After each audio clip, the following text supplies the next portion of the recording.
It's cramer time! It's testify! It's cramer time, boys!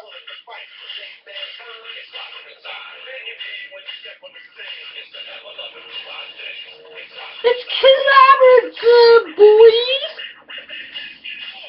Awesome sauce!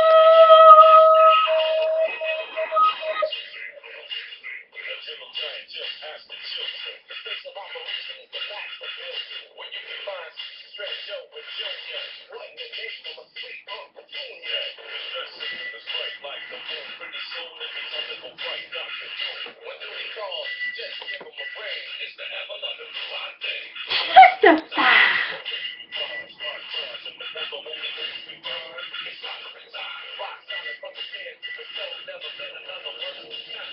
It's cramer time! Yeah.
No, I'm not. I'm blind, Adam. How you doing? This is the Awesome Sauce Comics podcast. It is June 10th. I cannot believe it's June 10th already. Do I have anything else?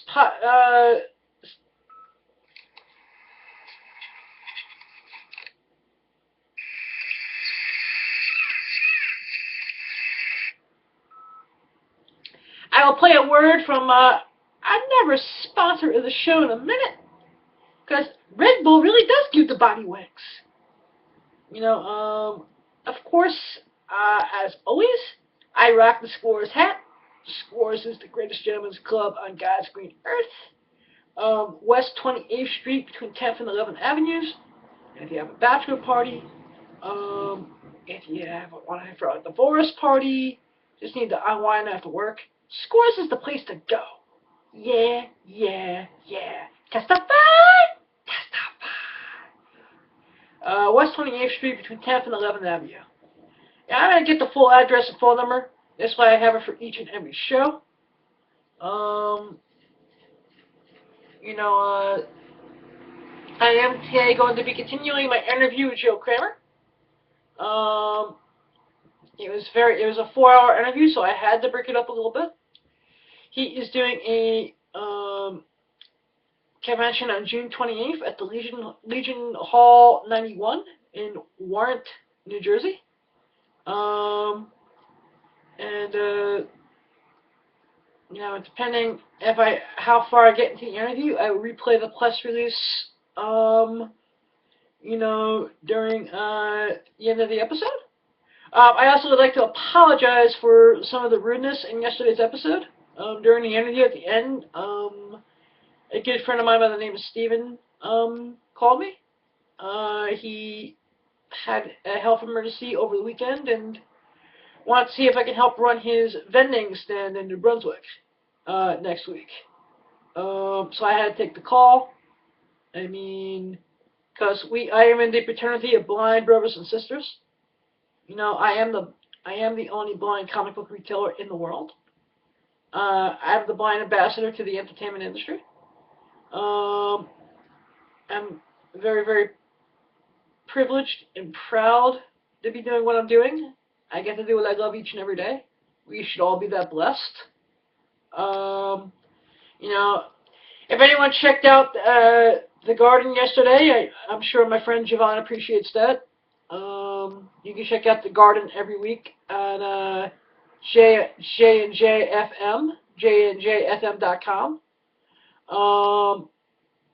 You know, you can also check out the Time Machine, which really great show if you're into old time radio over at JNJFM. Hey Jess, hope you're having a great day. You know, I'll give you a call later. That's my friend Jessica. I'm gonna have her on sometime next week, I think. You know, but you know, things are just awesome. I'm just so blessed. I thank you all for being a loving and amazing family. And now I'm gonna play you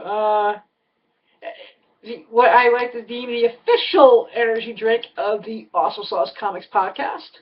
This may not be awesome sauce, but it's close enough.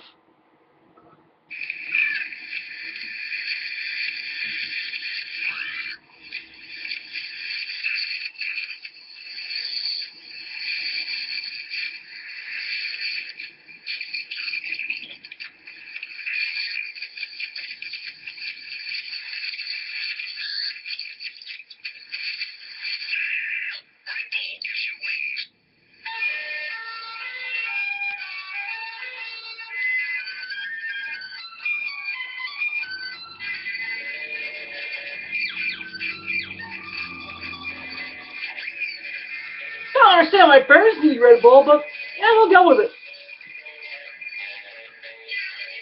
I guess even birds get tired. Man, that bird is gulping down that Red Bull.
It looks like Red Bull gives people superpowers.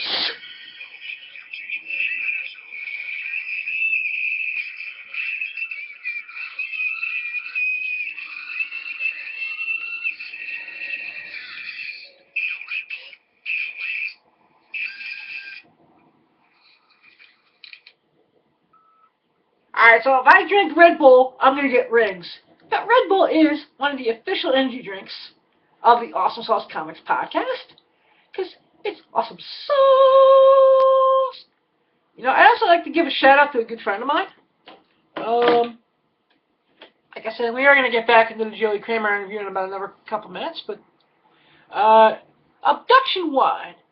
If you got a party, a special event, you should try Abduction Wine.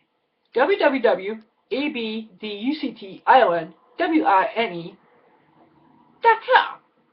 Now, they got Cosmic Red, Cosmic White. In fact, I'm going to bring a bottle of it to my liquor store and see if I can convince them to carry it.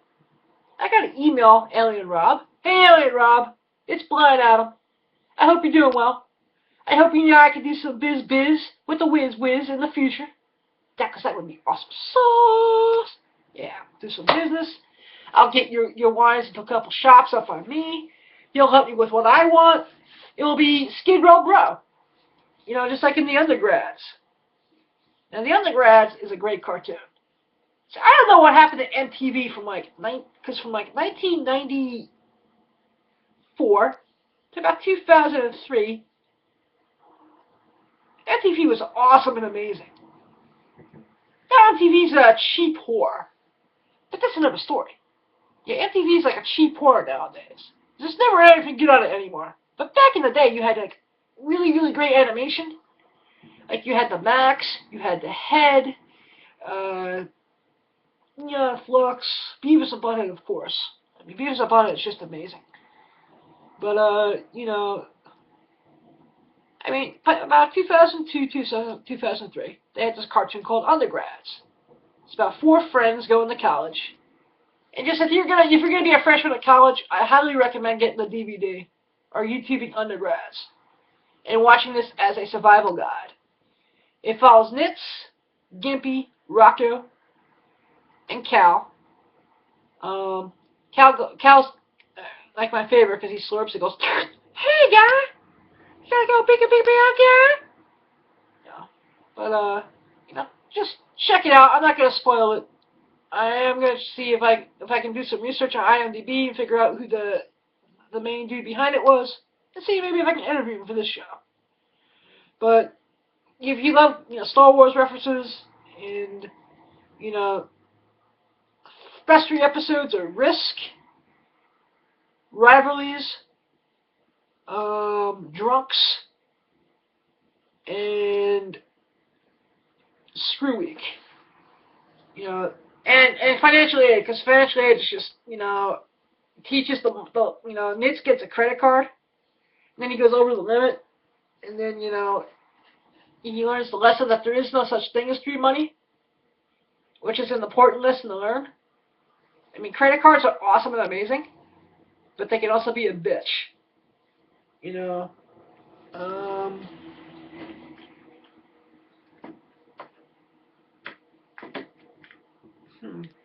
Links 1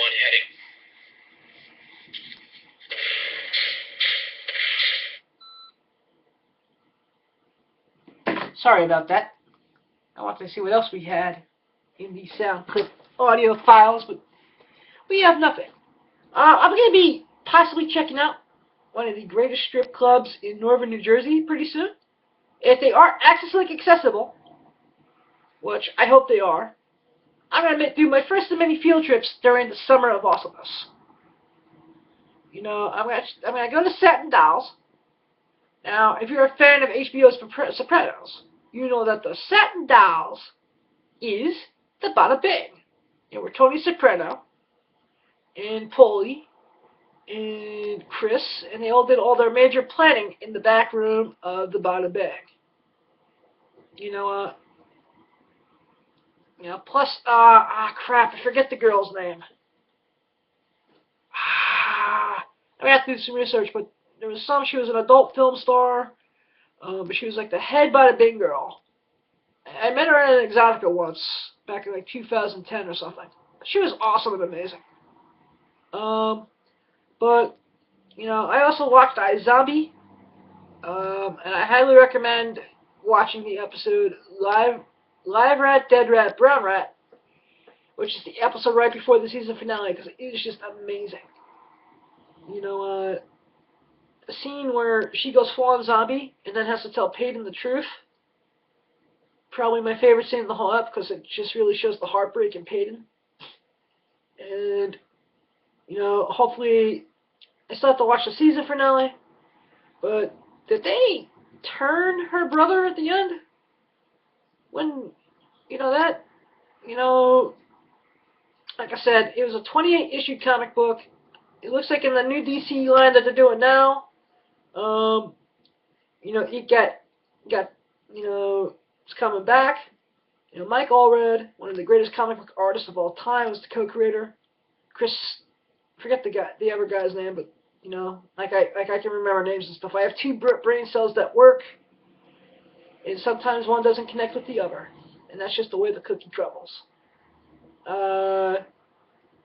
You know, if anyone's going to be in Clifton this weekend, you know, and you're into comics and pop culture, and you want to hang out with the awesome sauce, you want a wheel deal, vagina steel, or if you have a DVD collection you want to sell and you want me to buy it from you live, you know, comicpimpvip@gmail, 201-675-2104.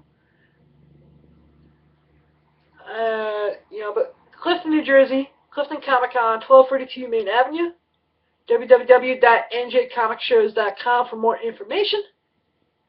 And that's how that rolls. But, you know, it's just awesome. It's just amazing.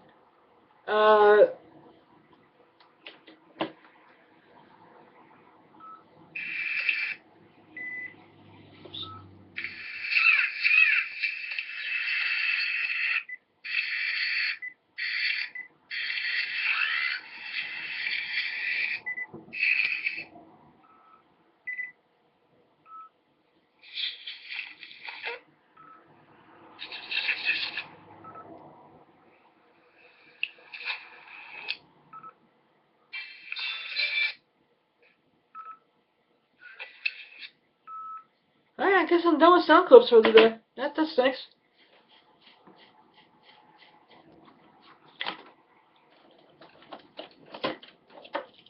The Stewie keychain in the head. Damn you, vile woman! Damn you, vile woman! Stop mocking me! Yeah, that's it. Stop mocking me! Yeah.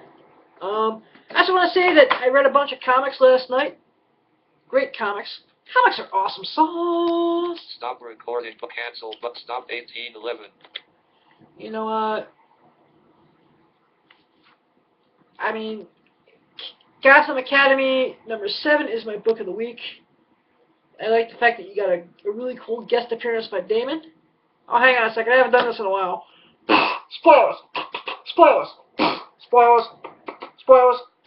Spoilers! Spoiler alert! We spoil everything here at the Awesome Sauce Comics Podcast, and we don't apologize for spoiling all your comics, movies, TV, and your food. That's just how we roll. Alright, now that we get the spoiler alert out of the way, Gotham Academy #7. Basically a really, really cool adventure with, you know, Damian guest starred. I really like the fact that they took a 1966 Batman TV villain like the Bookworm and made him like the main principal of Gotham Academy. That's just awesome. I'm also digging Olive, as well as all the other kids. I mean, this is the #3 in the top 3 Bat books you should be reading every month. Harley Quinn, of course, is #1, and the main Bat book, which also came out, is also great. Yeah, Batman 41 was pretty cool. Don't know if I'm buying this whole Jim Gordon as Batman thing, but time will tell.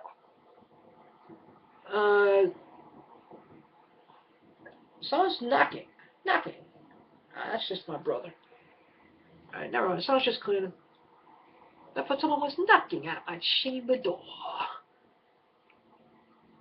You know, That, and then of course I read the 1981 Spider-Man number 38. And it was just awesome and amazing. It was Chris Claremont, some artist whose name I freaking forget. But it was basically Spider-Woman, with Storm, Colossus, and the Angel versus Juggernaut, Black Tom, and Siren. Yeah, it's just awesome. I mean, the way they defeat the Juggernaut was cool, and it's my number 2 book of the week. Of course, followed by Catwoman 41, because I'm digging what they're doing with Catwoman right now. And then, the fact that she's going to be Catwoman and the head of the Mafia at the same time, I think is pretty sweet. And I think she's going to try to figure out what really happened to Bruce Wayne in Batman 40. And then, Spider-Man Renew Your Vows number 1, probably one of my favorite. Finally, you get to see a married Peter Parker and Mary Jane again. They got the little kid Annie. Definitely looks like they're making this to be like Spider-Man the End. Looks pretty sweet. Andy Kuber's artwork is sweet. Dan Slott does a really solid story.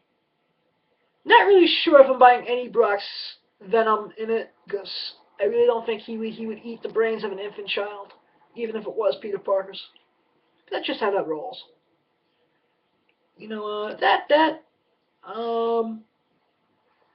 Later on in the month, if you want some really good superhero porn, Superman vs. Batman XXX, a porn parody by Axel Braun, is coming out. And the trailer looks really, really, really good. I'm not going to spoil it. YouTube the trailer. And without further ado, I'm going to get back more to a PG-rated topic. I'm going to continue my interview with my good friend Joey Cramer. Joey's doing awesome and amazing things. If anyone wants to help him raise money for disabled veterans, please. I mean, the veterans and the military is the reason we have our freedoms to do things like this. If you see a veteran on the street, give him a hug, buy him a beer, see if you can help in any way, shape, or form. He's also doing something really, really nice for Dave and Patty Cockrum, as well as Artie Trempy. Great legendary comic book creators, 2 of them who passed. And without their works, co-creating Wolverine, Storm, and Nightcrawler, we would not be enjoying the X-Men today. So, with further ado, I'm going to, and of course, to bring up the volume, pump up the volume. Through very strict discipline and devotion, I achieved mastery at the age of 17, but mastery of Tai Chi Chuan formed for health. And I still teach to this day. I help some cancer patients. Well, it turned out he was doing more therapy on the phone with me when I play all the old songs or the crazy sitcom themes or interviews with, weird people like out of, on the Howard Stern show or Strange, or get into the Joe Franklin show. Yeah. Whatever the case may be. Instead of this Chinese medicine of Tai Chi Chuan, the healing art, which is also a very powerful martial art, but I don't want to be thought of in that regard. I'd rather be thought of in terms of helping people with health. But one of my cancer patients, he would see, he said, who was this guy? Who was this David Johansen schmuck? So he went from Mick Jagger to Steven Tyler to David Johansen of the New York Dolls. And I'm like, that's right. Yeah, he drive people crazy, I guess, but I always got a kick out of him. I love it. Actually, one of my favorite Mike Carbonell memories is he came up to me at the Baltimore Comic Con in 2007. And I haven't seen him in 2 years. 3 years. Because in the mid-2000s, he changed his location from the church to Penn Plaza. I go, hey, you still wearing Mick Jagger's wardrobe? Because he had the top. He loves that, though, because, he calls me Joey Cramer, the drummer of Aerosmith. It was funny, and I'm trying to think, I think he called me one day out of the blue, and he's like, Joey Cramer, drummer of Aerosmith. I don't know if that was on my answer machine, if I talked to him, I forget now. But he's a riot. And I said, yeah, but you're Steve Tyler, so me and you, we're Aerosmith right there, baby. You know, I mean, he's a funny guy. Actually, I think he's the one who first told me Blind Adam. He's the first guy, I think he's the one who gave me the nickname of Blind Adam. That's because that's how he remembers me. Because when I call him on the phone or anything, if I just go Adam, he's like, huh? And I'm like, Blind Adam? He's like, oh, yeah, what's up? Oh, what do you need? Would you say he's got a good sense of humor? Hell yeah, without a shadow of a doubt. And he's got a big heart, too. That's the important thing. He's an interesting guy. Maybe some people are cranky about whatever with him, but I think a lot of people love him. And the funny thing is, when he was on the Toy Hunter. I mean, this guy would call me. He's like, Joe, hurry up, put on the Travel Channel, the Toy Hunter. I'm like, oh, there's Jordan. I just saw Steve Sorvino again. I always got a kick out of like the sidekicks. Like, I never really, I have to admit, I'm not trying to be mean. I wasn't a big jumping through hoops over this comic book man show. I'm like, I don't know. It's like they're all picking on the Oriental guy. Actually, what kind of show is this? Actually, that's how they are in real life. Because I know them all. I know Ming for over 14 years. Oh, wow, so you know the whole gang, but... Yeah, and that's how they are in real life. Do you love the show? Yes. What I've seen, I like, but like I said, I'm a little biased because I know them all, I'm friends with them, and I know that in a given day, when they're not on camera, they pick on Ming. And it's not because okay, so it's not yet, because I would just happen to tune in. I'm like, why are they not picking on this guy? I mean, I guess they're, because I've seen shows where they're, we're going to donate, the proceeds to something, or they're helping some of the artists, or, they turn around and they do something nice. And I think that just drew me. And then I met Ming, and he donated, I forget what he donated. I think it was photographs, maybe. And I said, you're the one I like. And then when I see Steve Sorvino, I said, no, Jordan seems like the nicest guy in the world. But I said, there's something about you, Steve. I like when you wear the sweatshirt. Cancel button. And you just come in like a regular guy. And, with Mike Carbonaro and Tony Carbonaro. Hang And on. the New York crowd. Hang on. Continue cancel button. Enter YouTube-internet. I'll fucking kill somebody right now. Lag. Loading icon. Lag 2815. To everyone, I do apologize. During the middle of this episode, my stupid computer said I had an update available. So I do apologize.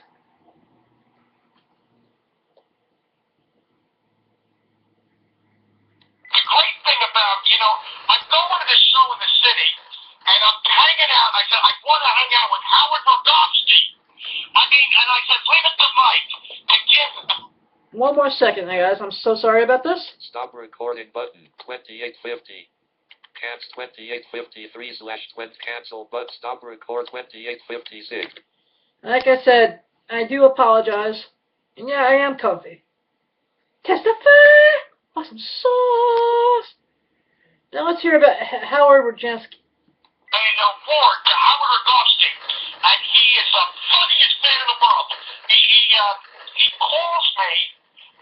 We had some prearranged thing. It's like when I met Zachary, and it's funny. It's like you call me, you say I think he's deaf, but you call him somehow and you can talk to him, and I don't know what's going on. But all I know is Howard called me exactly what he said, and we were on the phone for hours. And I was going nuts. I had the greatest interview in the world because I'm interested in. The funny thing is, people remember Howard's prices were crazy, expensive prices, but now he kind of pioneered. I had Howard at my Dean Martin show last year, and his prices are still a little high. In other words, I think the reason that people started valuing TV Guide, the old glamour magazines, as well as the comics and the pulps, is that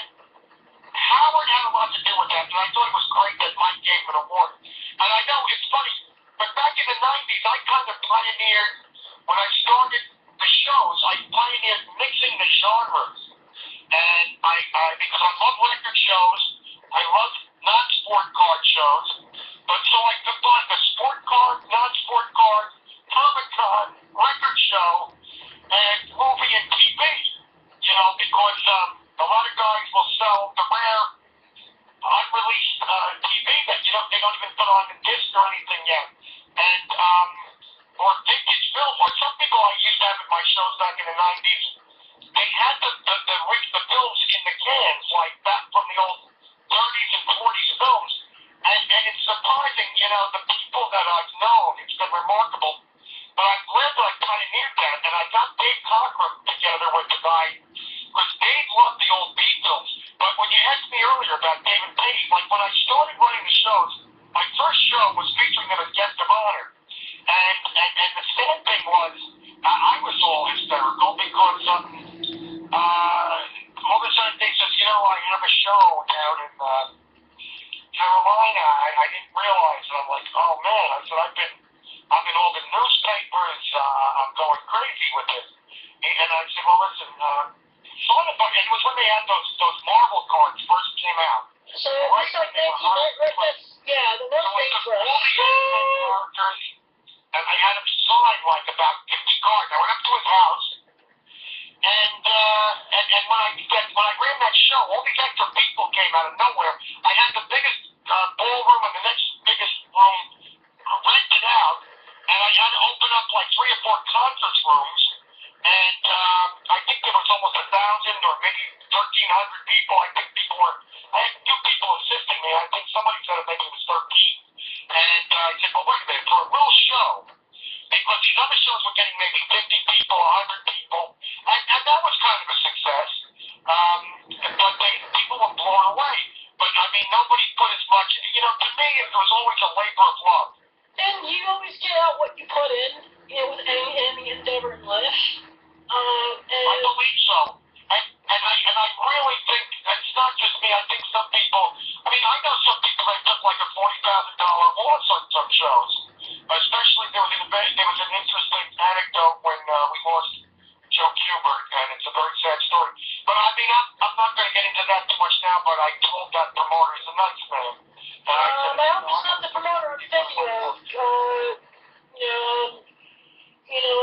But he lost out. He was really planning on doing a whole big thing about the Kubert School, and he lost quite a bit of money. It was a major show, and let me ask you this. But I'll put that story out someday. All right, cool. Definitely, we definitely have you back anytime. You have a welcome forum on the Awesome Sauce Comics podcast to come back as often as you like, and Thank you. To tell whatever you want, because I really think you're someone, when I look at you probably have some very interesting stories about conventions in the New York City, suburban New Jersey area from the 70s up. Yeah. So and there's a different flavor. There's when you're in like one of Mike's shows, you get those old New York people that were like, really heavy. New York is like, New York is, I think New York blows away Los Angeles, but then again, I don't live in Los Angeles. I didn't grow up in Los Angeles. But that's where the comics came out. But in Jersey, when you get people like Steve Servino and Jordan, and the Toy Hunter, but you get this Jersey crowd that, there's a different crowd, but that's got its own flavor. And I just love those shows. I love talking to these guys about the shows, and I experienced the first Star Trek conventions. I met these guys, these people so long ago. I would always be running into Isaac Asimov and Harlan Ellison, and as a child, I would have to say my childhood in Manhattan at the Pioneer shows was a magical childhood. I hope at this Wharton show, the 28th on Sunday, I pray that it's going to be a lot of fun for everybody. As I say, we have free admission. We're raising money to help disabled veterans who I think are really treated like an expendable commodity. And I think they should, when they come home, like the comic artists, who I think were also kind of treated that way. Yeah, all right. On the 28th, if you had a, do you have a guest list? Well, right now, Cliff met and said, he wants to come sell his book, and I said, listen, I've got a couple of people, and it's kind of, informal, but I hope to have, I still have a few people to work. Some of these people go back to the old days, and I think there are going to be quite a few surprises. But basically, Cliff actually, along with Neil Adams, they helped. Dave was on his deathbed, and he finally got a stipend for X-Men? for Nightcrawler, yeah. And it was primarily Cliff. Cliff's an interesting guy. I was looking over a lot of stuff, and there was a funny story with him and Harlan Ellison, and Harlan told the story because I would always tell the story. And one of these, I always write promotional articles, and sometimes I get into all these stories come to me, just pop in. People, oh, I love that. They print them in different magazines. They say, yeah, I want to put that in. That's an exclusive. I want that. So they love it, and I'm like, thank you, I'm glad. And what it was I was saying, I'm sick and tired of people like thinking of comic book artists or creators or writers, people that are into this stuff like whips. Harlan Ellison, I said, when he was a kid, he might have to fight, 5 or more cowardly anti-Semitic thugs at a time. Because, of course, these big, brave guys had to pick on little Harlan 5 at a time, not 1 at a time. And, Harlan's a pretty tough cookie, man. A lot of people are afraid of him. And he's a little guy, and he speaks his mind. I've always gotten a kick out of him. Even when I was a kid, I would look at him when I would see him, and I'd say, oh, this guy could blow up at any moment. But, look, he's not going to blow up on people unless they're going to start messing with his scripts or Actually, they're going to start pulling something excuse me, from Joe. the story. I think one of the coolest things about Harlan Ellison was this is someone, many, many years after the fact, calls up the Writers Guild of America, says, take my name off of the most famous Star Trek script because they changed his script. Yeah, but the same thing with Jim. Jim said, look, he told Stan once, he said, if you change one word, I won. And this is when I think about a 7-page story. But the fact is, what Jim could do in a 7-page story could speak volumes. I mean, one panel, you could unlock 100 mysteries because he is a genius that goes far. There are so many innovations he's done in comics that are so far beyond the comprehension of Saul Brodsky and Stan Lee. And I'm not trying to put them down. Everybody loves Saul, and everybody loves Stan. They love both these guys. But I'm going to tell you something. Even these people of great intellect really, fail to grasp more than maybe. They say you use 10% of your brain. Well, I think most people, comprehend maybe 3% of Sarandon. And there are some people who are really very hip and very intelligent, and they can see some of the other percentage there, and they're really hooked. They're like, people like Spielberg and Francis Ford Coppola or, Lucas, different directors will be calling Jim. As a matter of fact, for advice or to work on concepts. He's more concept than storyboarding, believe it or not. However, the funny thing was, Federico Fellini did the introduction to his history of comics. But by the same token, the same could be said for others, like somebody like Harlan, the luminous facets of this man's mind.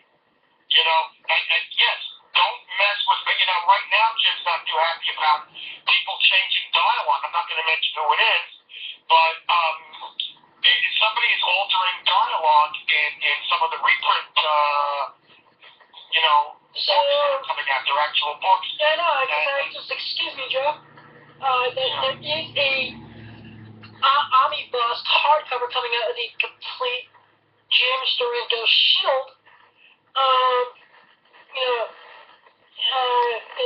hopefully has everything in it. And that what you're saying now actually makes me nervous because I've read the originals. I have not read the reprints. And that's just like I find that very fascinating. But maybe you can confirm something for me. One of the most, I think he told this story in even the Superheroes Unmasked documentary. I always thought if he was going to, what made also decided to make him walk would have been the way they altered Val in an issue of Strange Tales. Oh wait, can you say that again, please? Basically, they shrink the breast size of the Val Contessa in an issue of Strange Tales, which upset Jim as well.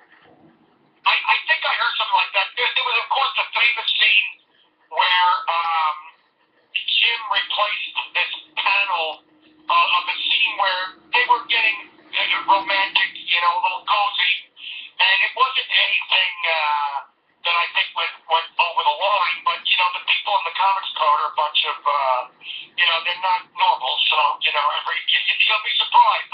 And what Jim feels when he did the drawing of the gun in the holster, that was so much more suggestive of sex than the innocuous scene that he had.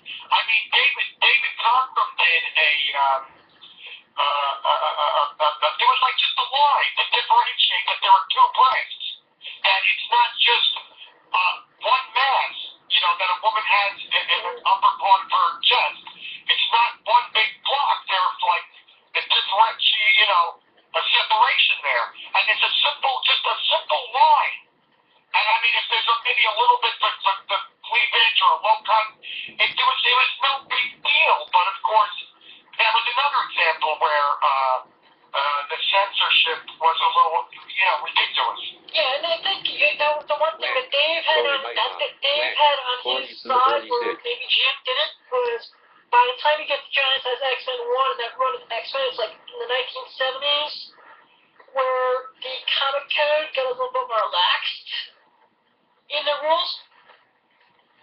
Yes, I know what you mean, yeah. I mean, I think by 1975, 1976, they called them the morons of the Comic Code Authority. I hate censorship. Peggy Cochran said, it's just a bunch of little old ladies saying, you can't do this, you can't do that. I'm not the way Katie described it. She's a wonderful woman, too. I'm so glad we're going to be honoring Katie, Dave, and I decided Herb Trimby. I conducted an interview with him. Just Roy seems to be interested in it somewhat, like she did it over to him. It's not a lot of, because what I did? I stopped, because while Herb and I were really getting into some heavy stuff, and it's stuff I've seen all the Trimby interviews, and it's always Hulk and Wolverine, and the same story. And when I would talk to Herb, it would always be about, veterans affairs and veterans rights. And what was when he came back from Vietnam and went straight to Marvel, but he dealt with some. But there's other things about Herb that a lot of people don't know. And Herb and I discuss like really serious stuff. I mean, when I interview Steranko and people, we get into a lot of serious stuff because I have a tendency to not want to do the same old, retelling of how they created this or that. Of course, the comic stuff is really the bread and butter of the whole thing. But I like to get into, because I'm interested in a lot of real things that are going on right now, or things that are, Israel, or whatever, things about Iraq, or Iran, or whatever the case may be. I like to discuss things that are more relevant. The economy, or, something like that. Or, women's rights, women's issues, things that, and with Katie, she and I would get into some amazing conversations. And a lot of the comic book books that I'm working on is going to be a lot of that type of thing. However, when you talk to people like Dave and Katie about comics, I mean, you're getting into some really heavy stuff. Because, it's like a three-dimensional conversation, other than like some kind of, and then the Hulk did this, and then, it goes far beyond the comics. And, definitely. And the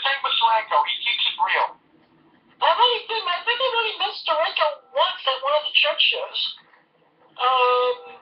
He's a staple. Which show was it? Which show, do you remember? Would have been in the late 90s, so maybe it was one of the church shows in 98. When they had him in that small room in the back. Oh, okay. I went there, I think I got, I don't think I have my collection anymore, because I moved a few times since then. Did you have a chance? Did you guys talk somewhat? I think we talked for about 5 minutes about Nick Fury, because I was just starting to really read the Strange Tales one at that point. Yeah, what's your favorite Fury or Strange Tales? Strange Tales number 159. Tell me why. Is just the whole thing with the flag issue.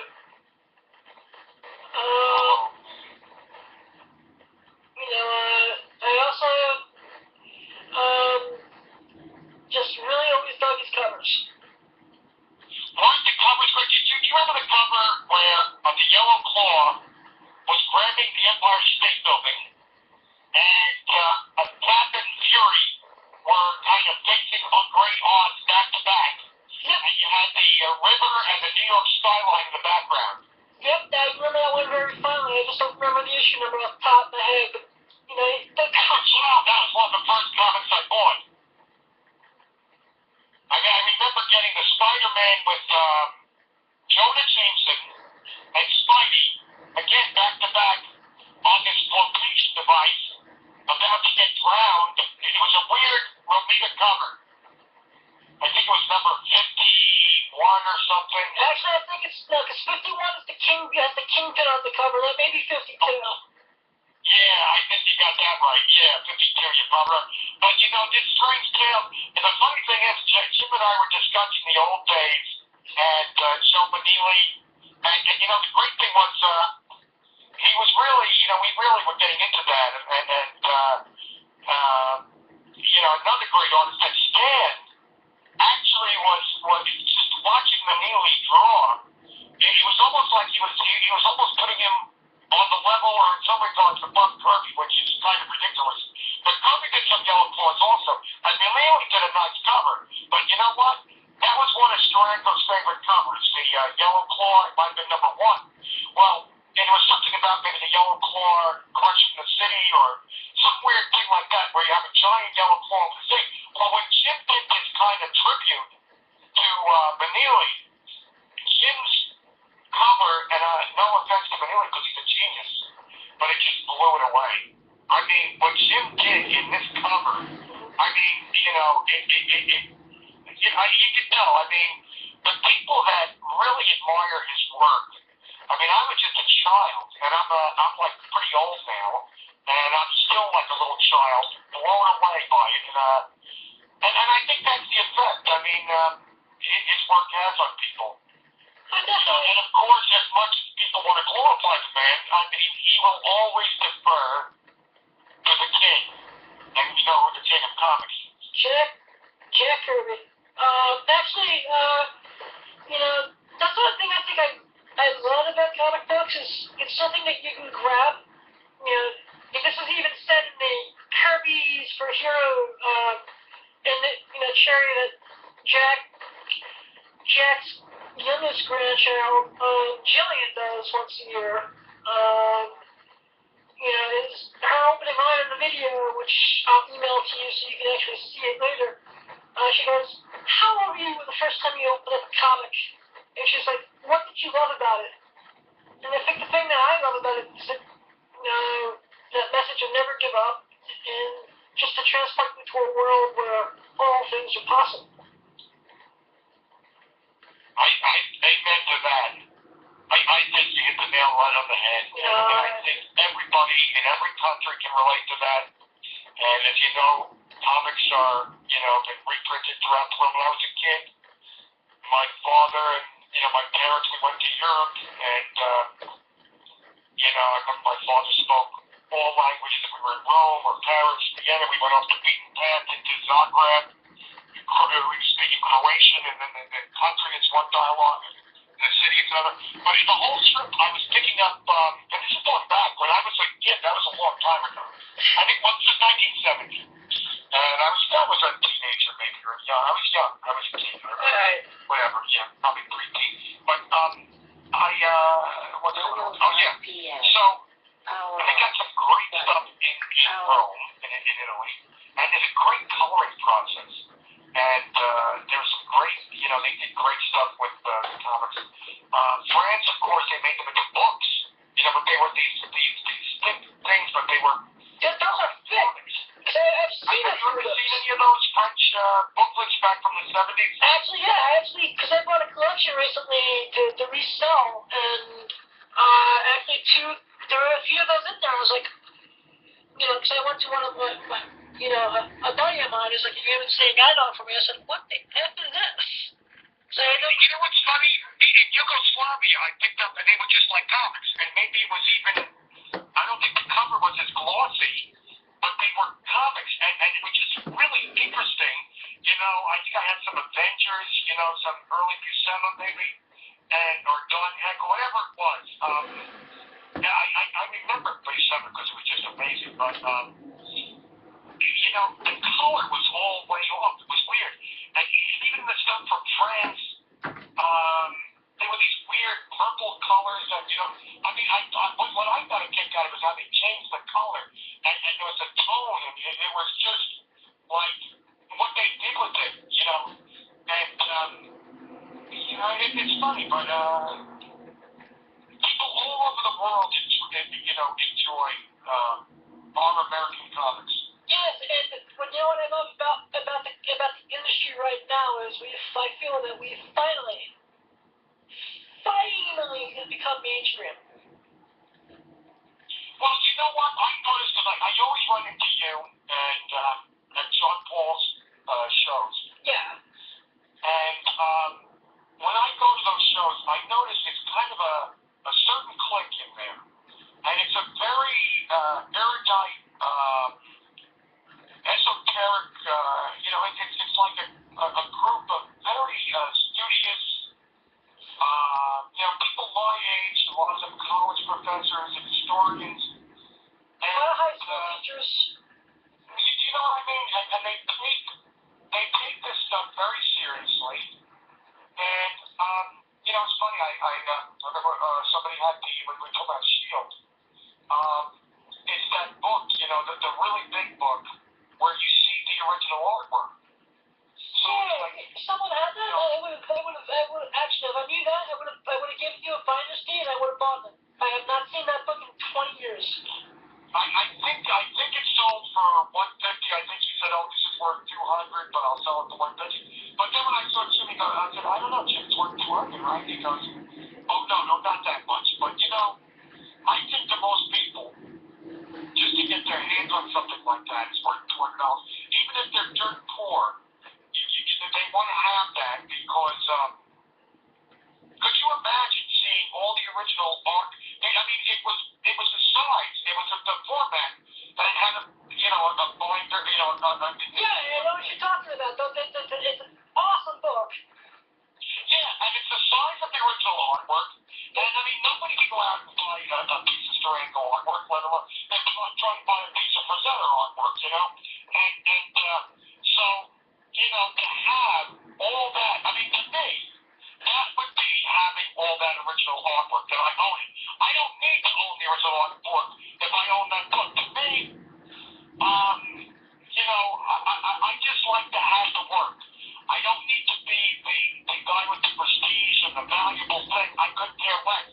When they kind of trashed the comics industry for a while, the prices went way down, and you kind of, ruined everything with all that glut and greed in the 90s, and comics took the bath for a while. I said, if it's all worth nothing or worth way less, that's cool too, because people could just read the things and have fun with them.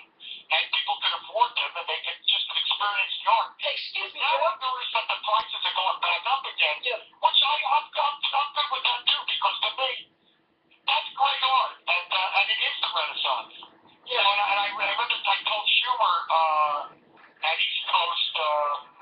Excuse me, Schubert, the last, you, Do you know him? I think I do, I just can't remember his first name off the top of my head. He did a book, you know, he did this one book that just says it all. Stan praised it. I still, I alluded to it in some articles. I gave it some praise.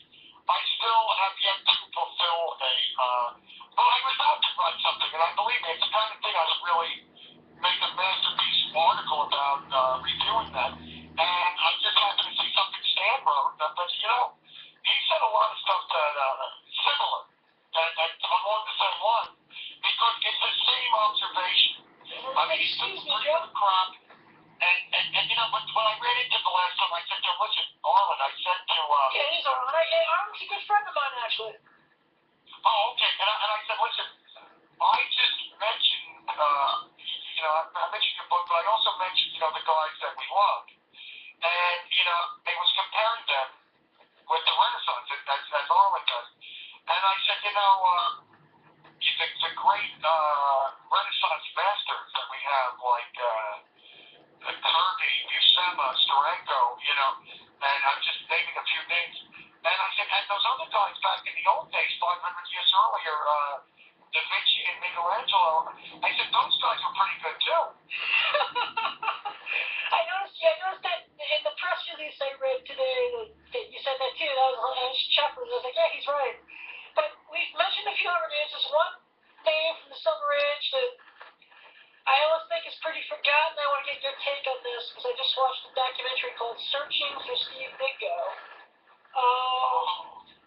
which is a documentary that can be watched on YouTube if you haven't seen it. It's where this British reporter goes looking for Steve, gets to Steve's door, and Steve just slams the door in his face. Are you serious? Yeah. I love that. Why do you think Steve is so upset with the public? And what's your theory on why Steve left Marvel, and especially Spider-Man, with issue 38 for, you know, what starts my favorite run of comic books of all time, which is Amazing Spidey 39 to whenever Romita Sr. left? The sad thing is that I think Steve has issues with Stan even to this day, and I'm sorry to say that, but I think it's fascinating that Steve is a very mysterious man, and I think his belief is that his work is what he's giving to the public. He doesn't want to discuss his personal life. He doesn't want people to look at his face. You know, they would have all these photos in the Marvel bullpen in the mid-'60s. They had a riot. They had a lot of fun with the annuals, and it might be a drawing of Steve's face or something. I mean, I think that, you know, there are photos of Steve, but they're very rare. And I think it's interesting that Steve's a man of mystery. He had a fascination with Ayn Rand, who, you know, had that, you know, there's a belief system that it's kind of, you know, Ayn Rand, the fountainhead, and the other one, oh gosh. Anyway, I don't know every one of those, but it was, you know, an interesting, but I think it was a flawed ideology. I mean, you know, like when he did his Mr. A work, you know, which was kind of like almost like, you know, I remember I had them, and they were like fanzines. Yep. And I still have them. I think. I hope they're not thrown out, but you know, I don't know what the hell we're anything is anymore. But I mean, all I can tell you is, it was, you know, everything was black and white, and you know, I think he's an interesting, mysterious guy. I'm just sorry. Do you think he'll ever, because I know, like, you know, any convention promoter in the world, especially, you know, in this area, would snap him up if he would ever just do one appearance to just meet his fans. Would you ever see that happening, or is that just like the ultimate never going to happen? Say that again, please. I'm so sorry. Not a problem. Do you ever think that he'll get over whatever his issues are with the comic book public in general and come out and greet his fans just once? Oh, you mean with his public? Yeah, he seems like, I know that John Paul has reached out to him on several occasions. I know that a good friend of ours, Chris Werbs, reached out to him once or twice to try to get him to do a convention appearance. Nothing discussing his life, just this do his Now, life. I think, is Steve still living in Pennsylvania? Yes, he is. I think that's interesting. You know, there are some interesting people in Pennsylvania, you know, but Pennsylvania's a strange, archaic commonwealth, and we've got some fascinating geniuses. Joe Manili came from Pennsylvania, and of course, visionary he was a visionary I've been discussing throughout the conversation. Yeah. Who's always been, back 45 years ago, they still haven't caught up to what he did then. I mean, he's a visionary, he's a Renaissance man, way ahead of his time. But interesting people come out of this kind of weird, archaic commonwealth. And I think a lot of times, just like how the blues came out of the Mississippi Delta, I mean, where things are, Jim and I were discussing the Mully Maguires, because, I think his dad, it's an anthracite coal country. That's not all I'm going to say about that, but you had the Mully Maguires. I mean, you had kids picking shell out of coal, and if they fell in with the equipment, you had kids working, little children, 16-hour shifts, and if they somehow just collapsed, and they got caught up in machinery, production never stopped. And, you get these guys in a sawmill, the guy cut off a few fingers, and he just kept working. Yep. And I mean, it's a very strange state. It's a very oppressive state. Just like, the amazing blues, like, that came out of Mississippi Delta. And you think of even, other areas, but when you think of the blues, and you think of people like Charlie Patton and, Booker White and Arnold Burnside, and, if you think of people like Robert Johnson and Son House, Leadbelly, I mean, I think Pennsylvania's produced, which is a very kind of oppressive state to the working poor, and it's a very weird commonwealth. I don't want to, it's like a horror story, but I think we got some great, the people themselves. It's like if you think of the people in Russia or some oligarchy or totalitarian tyranny somewhere, but the people that emerge from hardship can be the most extraordinary people, like the Shaolin masters or Taoist monks. I mean, Tibet, where even people could live there, and it produces harsh circumstances, produce people like Steranko and so forth, and who grew up in abject poverty. And if you look at other places, there's poverty, but I mean, there's something really weird about this state. Tito is a character that, unfortunately, what stands out in my mind is that he still has issues. And his issues, some people say, well, maybe those issues are more with Martin Goodman or just with the industry in general. But I mean, same thing with Stan and Jack. I mean, when Jack is older than Stan. Jack was always older. Well, ages didn't change. So, but he had a kind of, he kind of came in when, after they, crucified Bill Gates and he stayed with Frederick Wortham and Estes G. Farber and, the Senate hearings blaming comix for juvenile delinquency. That's easy, Joe. Jack in one interview, it might have been the Comics Journal.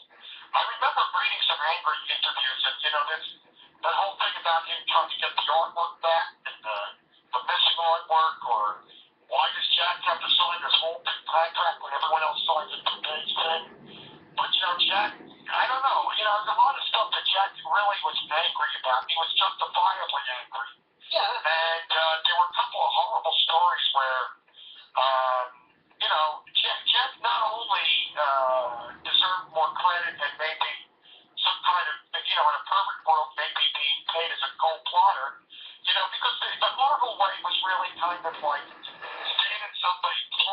5 minutes, and then but they loved it. The artists loved it though, because they go home and they do whatever they want. They have this wonderful freedom.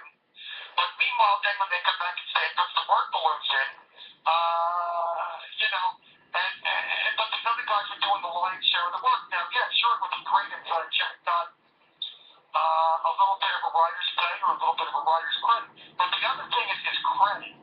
There were times when Jack was on the radio and talking finally about his part in the creation of these things. I mean, everybody knows who Stan Lee is, and, you know, maybe 1% of the people know who the hell Jack is. And Jack finally was on the radio talking about what his take on the whole creation of everything was. And these people that they kind of, all of a sudden they're Stan.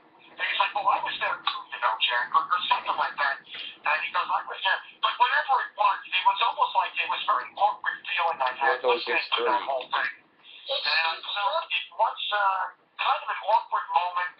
Something about that, it's still just like cringe thinking about it. I don't want to get into too much detail. But the other thing is that there was an issue when there was a newspaper article, and Jack was so great that, you know, Stan's going to do how because Jack did a lot of creating himself through the artwork, through the storyboarding, through the storytelling.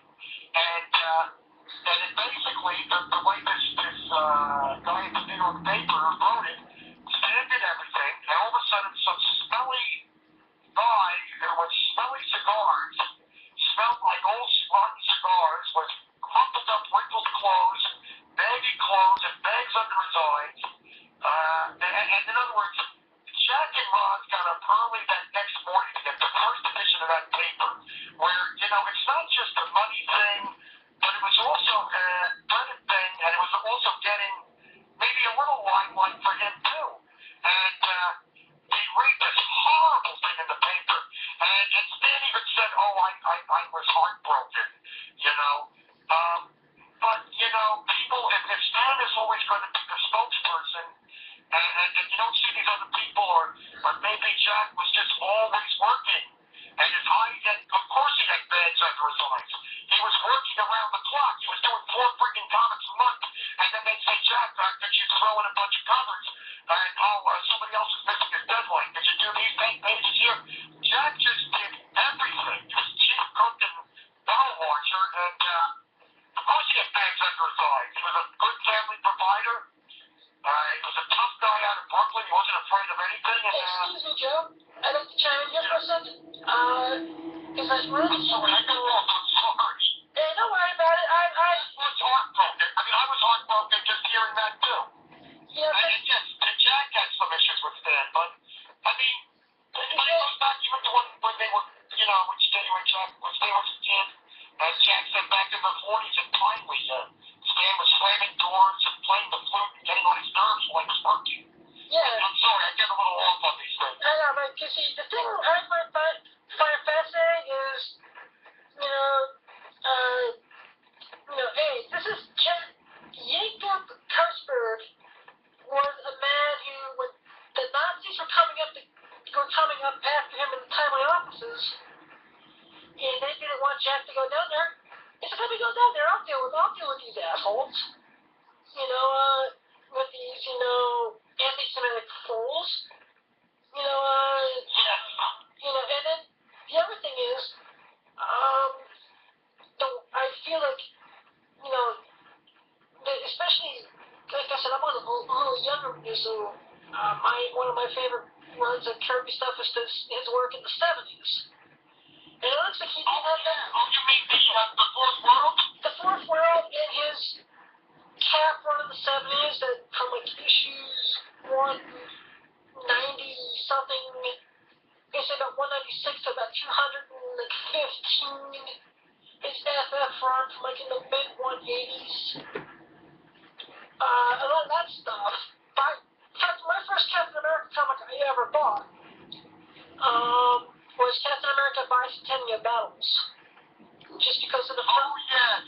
Wasn't that great? Remember when Barry Smith did the inking on part of it? And yep. You had all great, artists doing the inking on Jack's work. Yeah, so, but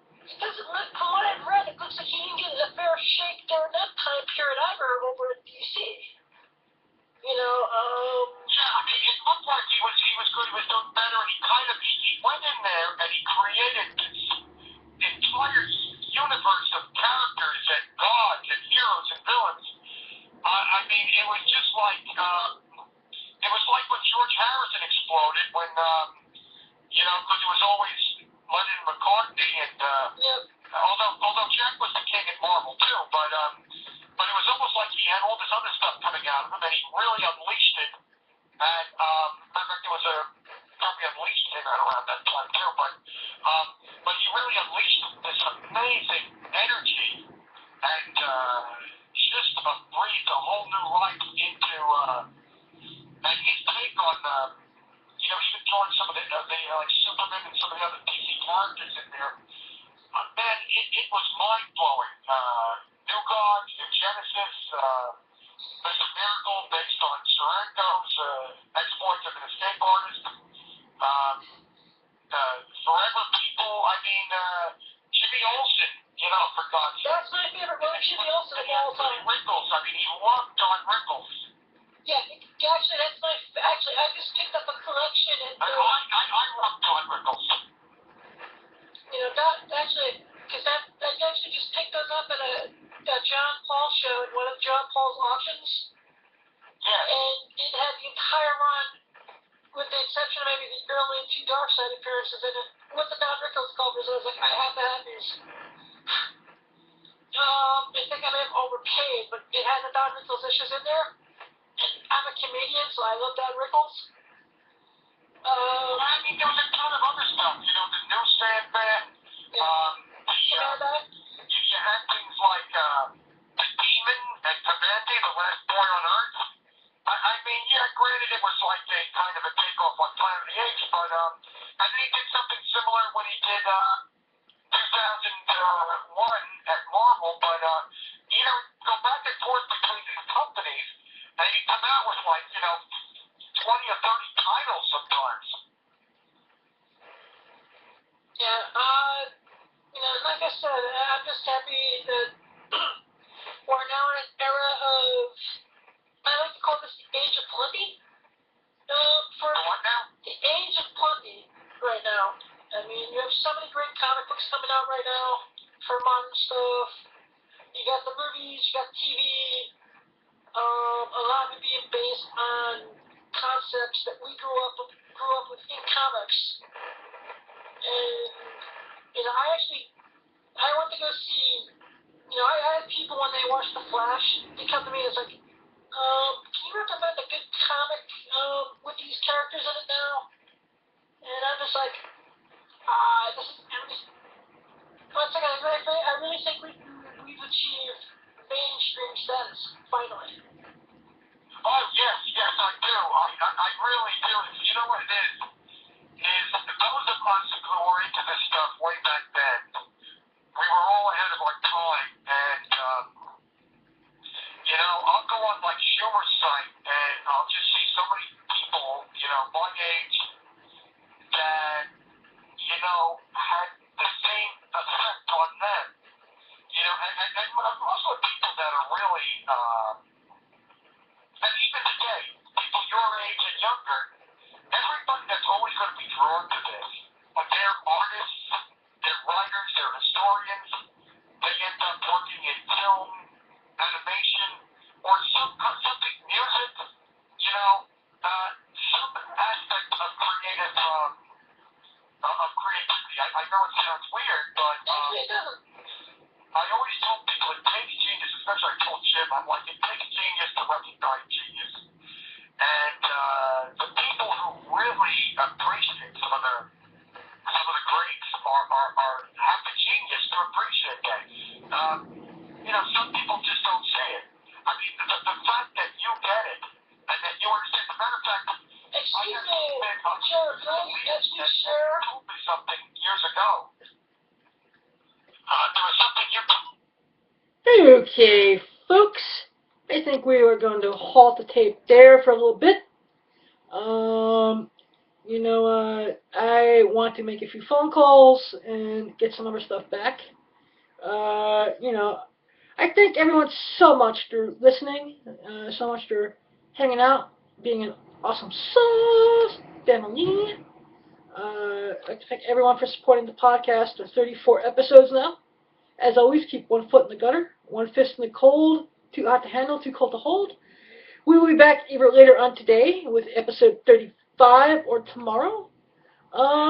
With more of the, I'm going to call the Joe Cramer tips, where he shares exactly what I taught him many years ago. More about, Jack Kirby and Jim Steranko, and, his show is in Warren, New Jersey on June 28th. It's all to raise money for the disabled veterans. It's going to be awesome and amazing. Neil Adams will be there. And I'm going to try to figure out whatever guests are there, and I'll talk about more of that later on. Awesome sauce! Testify! Blank. Loading icon. Blank. 160. Stop recording button. Enter.